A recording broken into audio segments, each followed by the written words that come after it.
faithfully conveying value, interpreting great books from around the world. Hello, this is Sally's Book Talk. Today we'll discuss Climbing the Vine, subtitled The Ivy League and Elite Education in America. The Ivy League refers to 8 historic private universities in the northeastern U.S. Harvard, Yale, Princeton, Columbia, Dartmouth, University of Pennsylvania, Brown, and Cornell.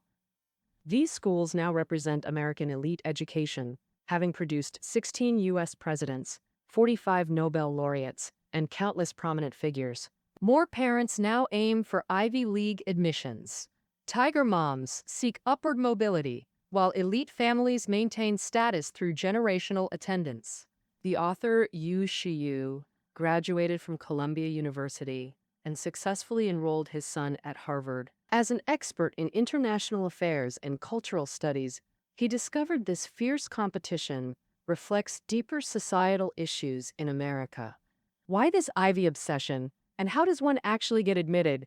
The author aims to uncover the essence of American elite education through this book.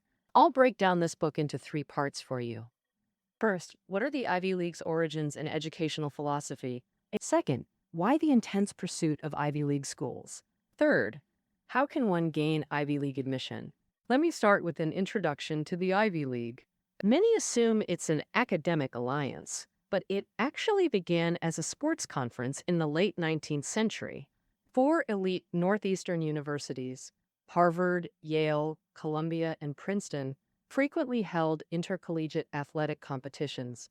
The Roman numeral IV4 plus the suffix Y became Ivy, and combined with league formed the Ivy League.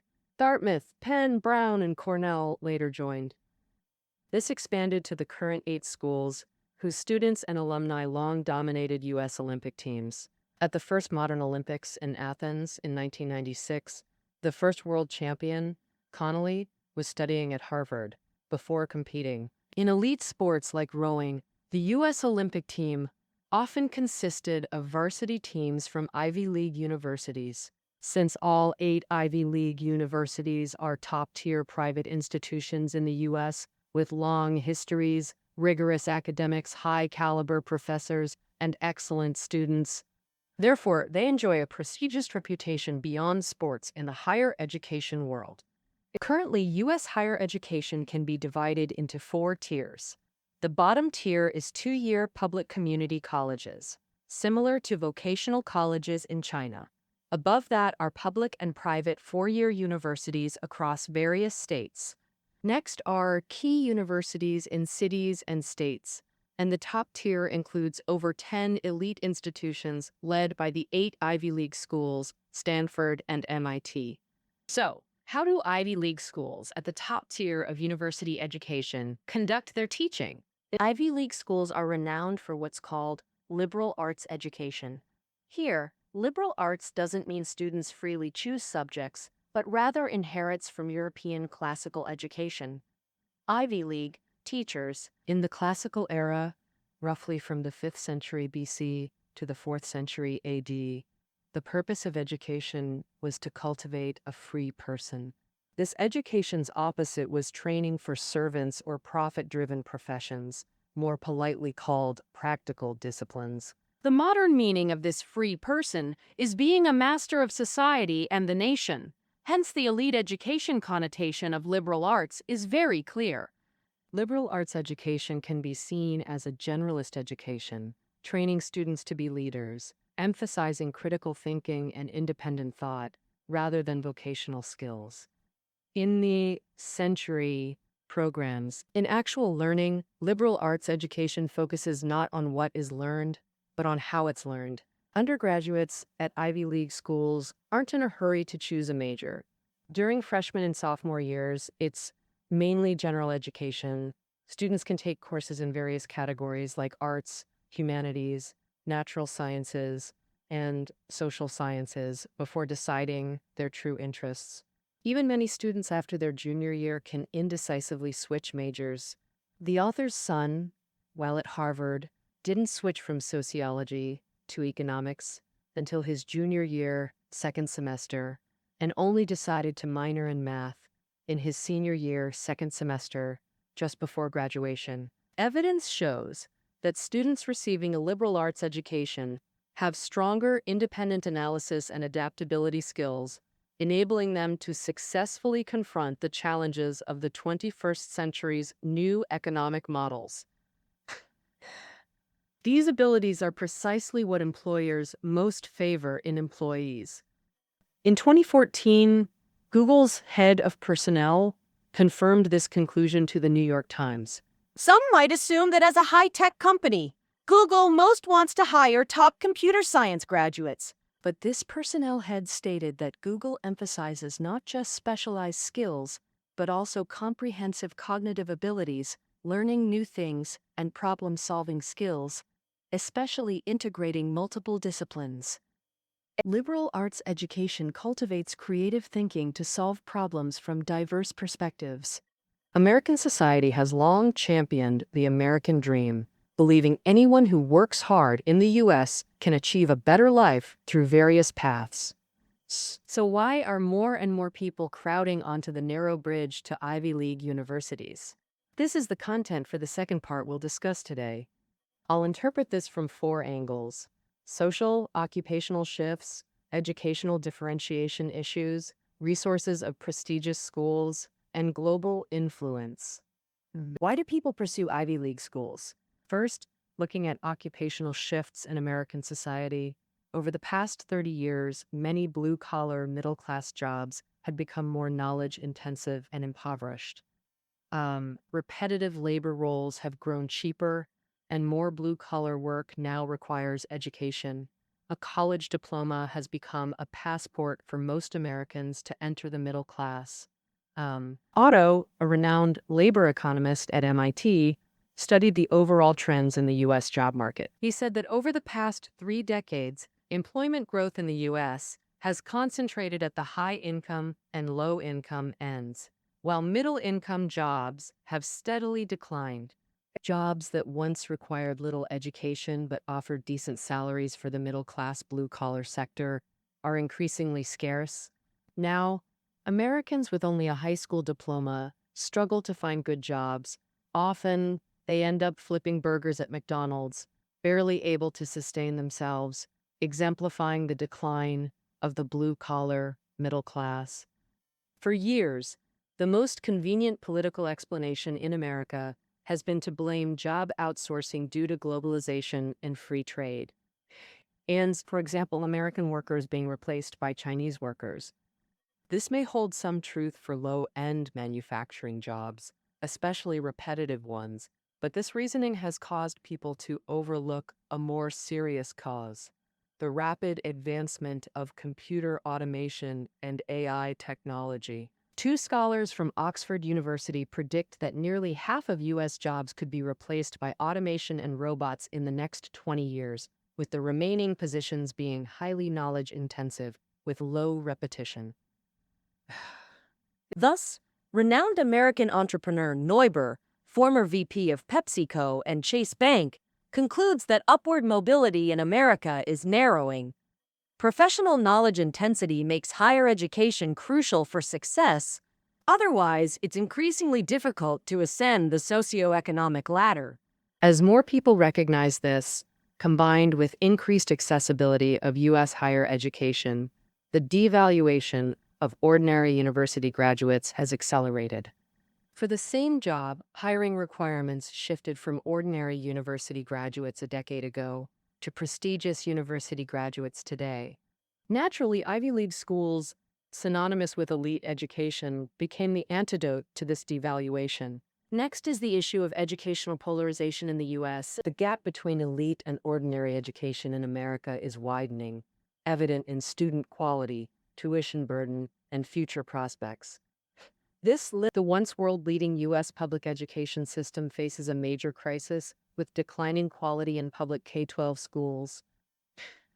According to OECD's PISA analysis, in 2012, among 34 developed nations, U.S. students ranked 27th in math, 21st in science, and 17th in reading, marking America's first historical decline in average education levels. ordinary universities became extensions of the subpar K-12 system. Conversely, U.S. elite education continues leading globally. Most Nobel Prizes in science and economics go to Americans, proving this point. Pre-college student polarization can be measured through SAT performance. Since the 1970s, average SAT scores among U.S. high schoolers have significantly declined.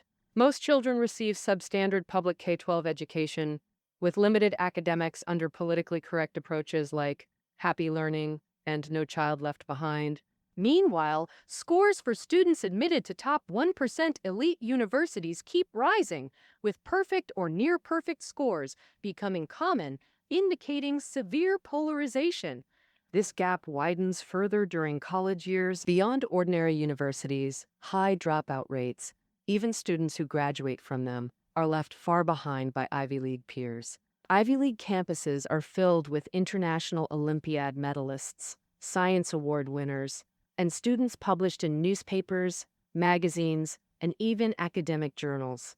The campus libraries, open all night, symbolize this intensely competitive learning environment. Here, everyone races against each other, pushing themselves relentlessly. More alarming than student polarization is the disparity in educational funding, which directly impacts quality.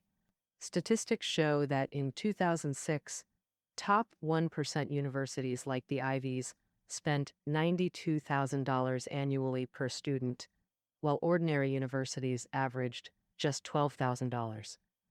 Such significant investment differences naturally create vast educational quality gaps between elite schools and most ordinary universities.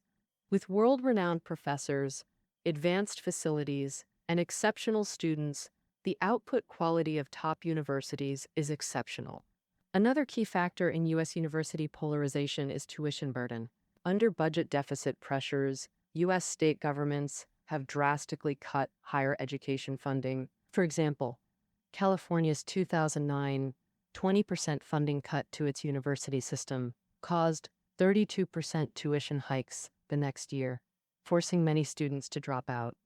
Some might ask, why not pursue full scholarships? Scholarships primarily come from government funding and university endowments. So-called endowment funds mainly derive from university revenues and alumni donations.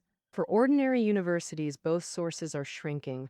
Scholarship funds are insufficient, forcing schools to prioritize full tuition students, like international applicants, over scholarship seekers. Ivy League schools, with substantial endowments, have huge advantages here, where donations play an increasingly vital funding role. For instance, nearly half of Yale's annual education budget, about $1 billion, comes from its endowment. Thus, Ivies can offer free education to poor students and generous aid to middle-class families, often making attendance cheaper than in state public universities. In 2012, an organization in the San Francisco Bay Area calculated that for a family of four earning $130,000 annually, sending one child to the best local state university, UC Berkeley would cost $19,500 yearly, while attending other California state universities, 18 BH 18, like UCLA, would cost $24,000 annually, but Harvard would only cost $17,000 per year. The Atlantic cited 2014 figures showing Harvard's average total four-year cost was $53,910, under $13,500 annually. In other words, beyond huge educational gaps, Ivy League costs are significantly lower than public universities for most American families. However, the starkest educational divide manifests in post-graduation opportunities and social status disparities.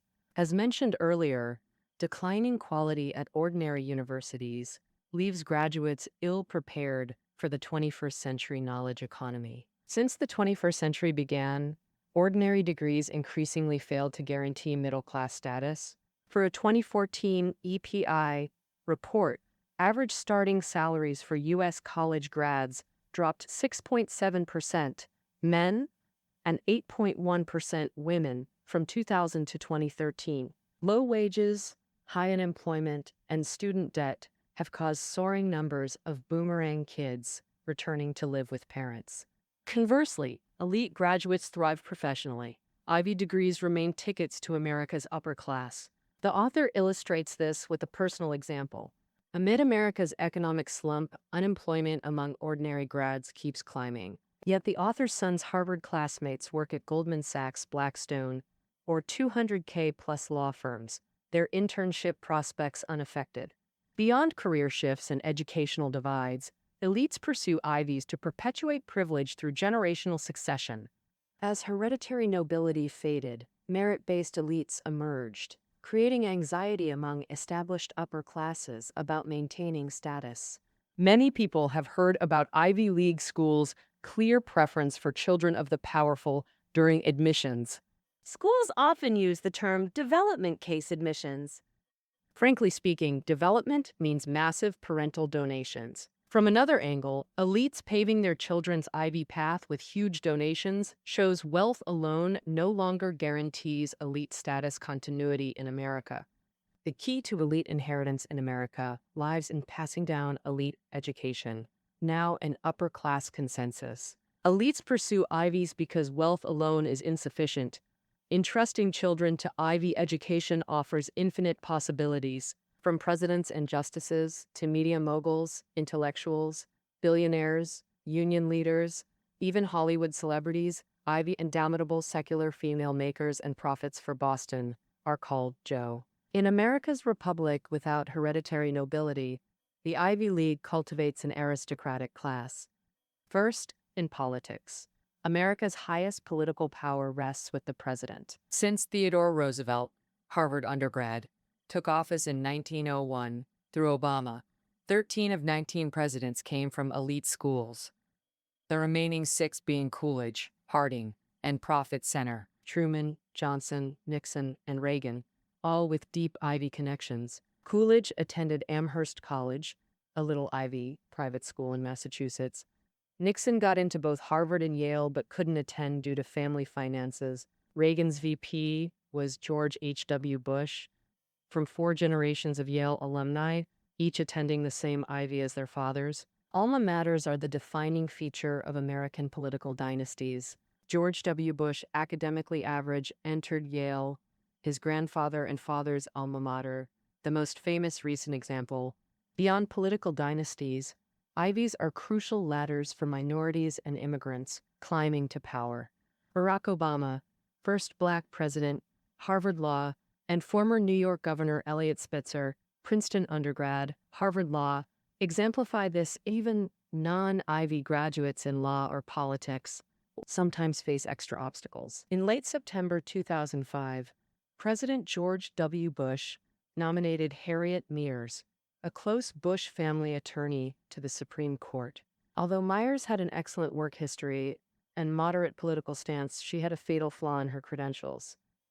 She graduated from an unknown second-tier law school, leading to widespread opposition across America's political spectrum. Ultimately, a lawyer named Samuel Alito secured this Supreme Court position. Surprisingly, Alito was extremely conservative, especially differing from public opinion on issues like abortion rights, yet he gained majority support over Miers, which is depressed.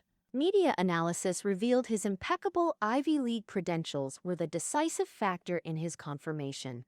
Princeton undergrad and Yale law doctorate. Beyond politics, America's power structure includes the media realm, where journalists are called uncrowned kings, capable of influencing top political power. This segment extends to broader intelligentsia, including writers and public intellectuals. Ivy League education is the primary breeding ground for America's intellectual class. In intellectual circles, Ivy alumni abound, profoundly shaping American political culture. Bob Woodward, lead Washington Post reporter on Watergate, was a Yale graduate. Executive editor Ben Bradley, who published the stories despite White House pressure, was a Harvard alum. Remarkably, 13 of the Post's 17 American affairs columnists were Ivy graduates. Per 1995 to 2000 media citation data, among the top 100 public intellectuals, 78 were U.S. educated, with 59 being Ivy alumni. Thus, over three-quarters of America's top intellectuals are Ivy products. This intellectual background also serves as a political springboard, as with the only four-term president. President Franklin Roosevelt was editor of Harvard's student newspaper during his studies. Barack Obama first gained national fame as the first Black president of the Harvard Law Review, Harvard Law School's student journal. Obama's writing skills were evident in his pre-political memoir, Dreams from My Father, praised by Nobel laureates and named to Time's 100 Best English Nonfiction Books. Of course, the greatest asset the Ivy League brand offers alumni is social resources, exceptionally powerful for both job hunting and entrepreneurship. In America's business-oriented society, the superstructure is inseparable from the economic base. In this regard, Ivy League universities hold unparalleled advantages in the U.S. and globally. In August 2009, Forbes published Billionaire Universities, revealing Ivies as billionaires' breeding grounds. Harvard alone produced 51, accounting for 5% globally. And there are countless multimillionaire and millionaire alumni. Examining these tycoons' rise reveals patterns. Many are successful entrepreneurs like Harvard dropout Bill Gates, Microsoft, Stanford grad Jerry Yang, Yahoo, and Princeton alum Jeff Bezos, Amazon. But more Ivy millionaires naturally become Wall Street titans. This stems from a special Ivy-Wall Street relationship. Ivy alumni on Wall Street are as numerous as fish in the sea. Former Citigroup chair Robert Rubin is a Harvard undergrad and Yale JD. Carlyle and Blackstone, the world's two largest private equity firms. Among three founders, two were Ivy alumni. Bruce Kovner founded Taxton Associates, a top 10 global hedge fund. Kovner is a Harvard alum, while Wilbur Ross, U.S. corporate restructuring king, is a Yale grad. Such Ivy titans on Wall Street are too numerous to count. Over 30% of Ivy graduates enter finance annually. It's common for Ivy seniors to get 6 to 7 Wall Street offers in their first semester. The Harvard Crimson reported 58% of men and 43% of women in the class of 2007 entered finance or consulting. Alumni networks create subtle power divisions on Wall Street. For example, Merrill Lynch is a Princeton stronghold, while Goldman Sachs is practically a Harvard club, except for Dartmouth. Ivy League schools declare they seek to admit the new generation with potential to become future societal leaders, requiring exceptional comprehensive abilities. That means academic performance, extracurricular activities, and personal qualities are all indispensable. First comes academics, specifically America's college entrance examination system. In an era when higher education wasn't widespread, expensive Ivy campuses were privileged spaces for wealthy scions. Playboys attended Harvard and Yale, even openly bringing servants. Even today, Harvard's upperclassmen dorm layouts faintly reflect this master-servant living arrangement.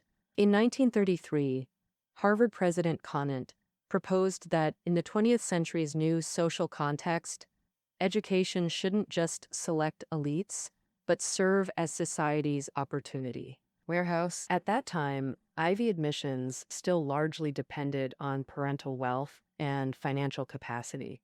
Driven by belief in equal opportunity, Conant resolved to reform Ivy admissions, making Harvard accessible to all talented Americans. But what kind of test would be fair?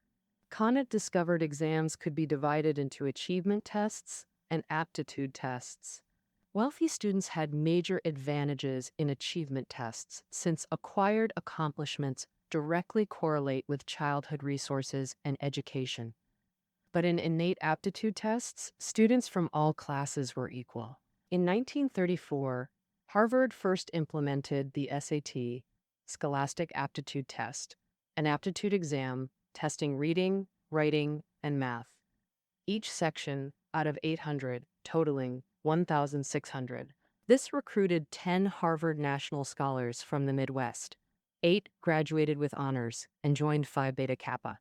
The next year, Harvard used SAT to select future Nobel Economics laureate James Tobin. Tobin's success prompted other Ivies to adopt SAT for selecting scholarship recipients. Thus, the SAT, first implemented by Harvard, gradually became standard for U.S. college admissions. By World War II's eve, nearly 20,000 high schoolers took SAT annually. Today, SAT testing centers operate in over 240 countries globally, with countless international students using SAT scores to study in the U.S.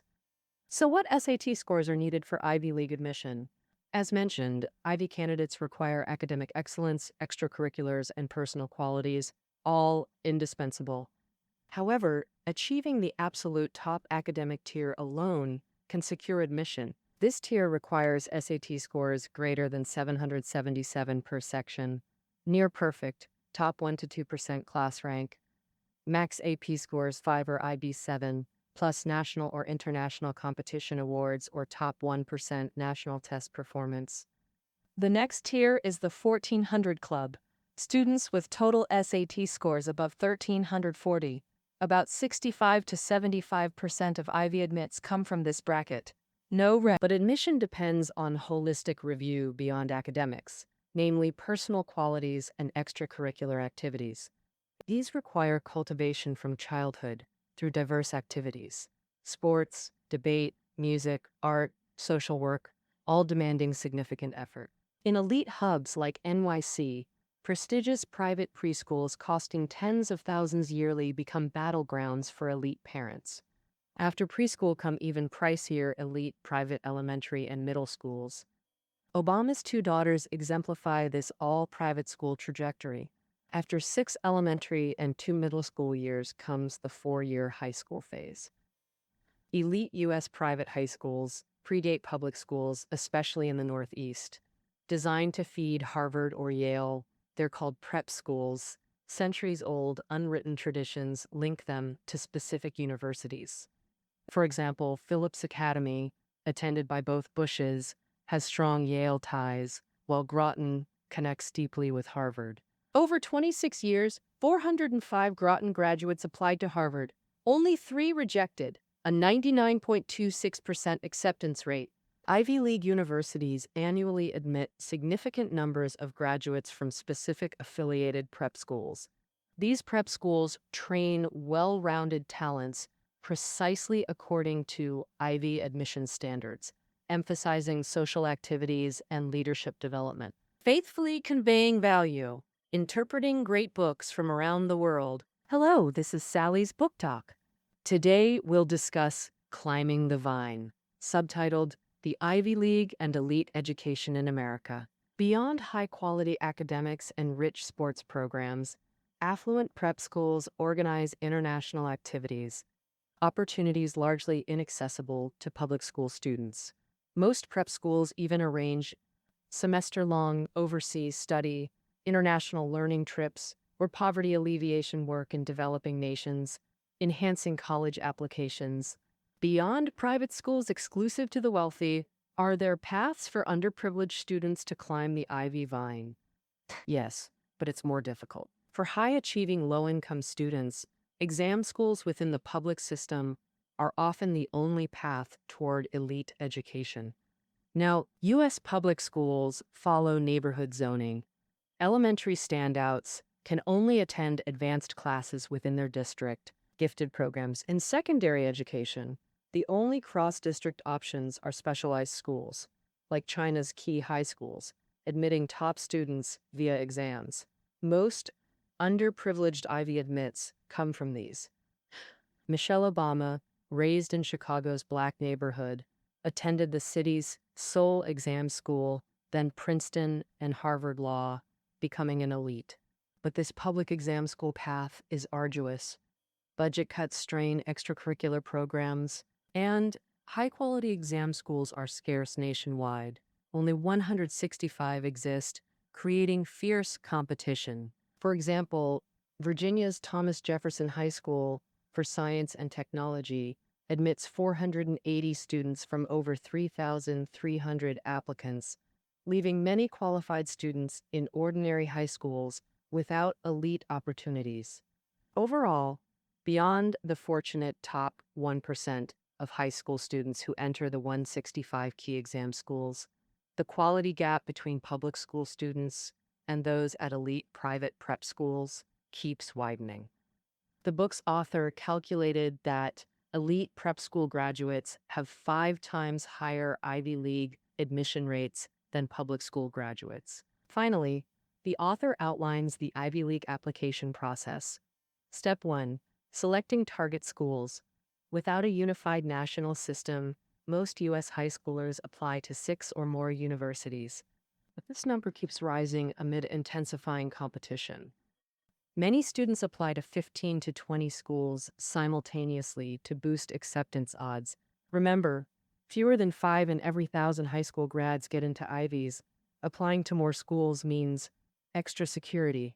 For Ivy aspiring U.S. students, Step 2 is planning an I-95 pilgrimage campus tour summer before senior year. This is because all 8 Ivies cluster near Interstate 95 in the Northeast. Step 3. Preparing materials for formal applications. Ivy undergrad admissions occur each fall, so first-round applications begin the prior autumn, typically opening September with October or November deadlines. Second-round deadlines are mostly year-end. All forms, resumes, essays, school or external recommendations, must be submitted by deadlines, while supplementary materials like SAT scores can follow. After submission, applicants await alumni one-on-one interviews. At Harvard, for example, alumni interviews last about an hour. The interviewer pool consists of over 10,000 Harvard alumni. Interviews may be conducted online, followed by an agonizing wait.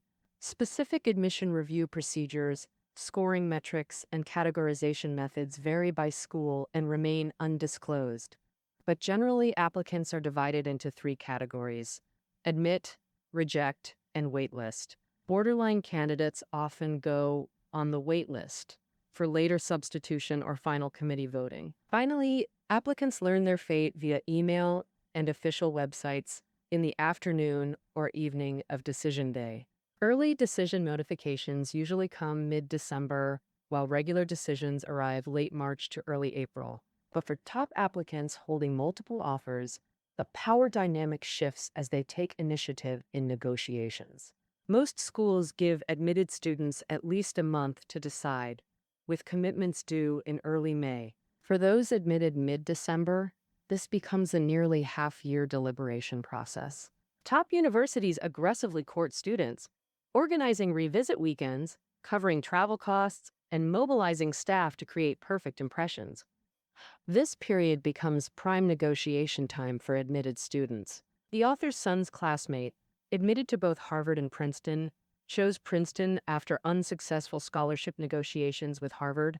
A media commentator noted, "When we view beyond narrow admissions perspectives, we see this book reveals more than just Ivy League competition. Through these students' journeys, we understand America's societal issues, narrowing upward mobility, shared elite or middle-class anxieties, failing public education, and elite circles' unwritten rules, making Ivy education a crowded bridge millions must cross."